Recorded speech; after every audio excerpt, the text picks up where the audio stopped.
Hello everyone, welcome back to How To Tutorials. In this video, I'll be showing you how to add address to your Remitly account on PC. Adding your address is an essential step to ensure smooth and secure transactions. So let's begin. Start by opening your preferred browser on your desktop computer.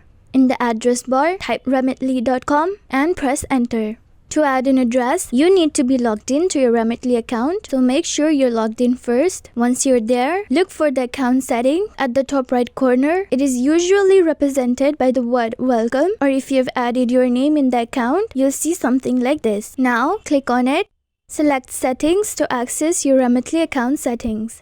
In the account settings, under profile information, look for a section labeled as address. Click on the add button beside it.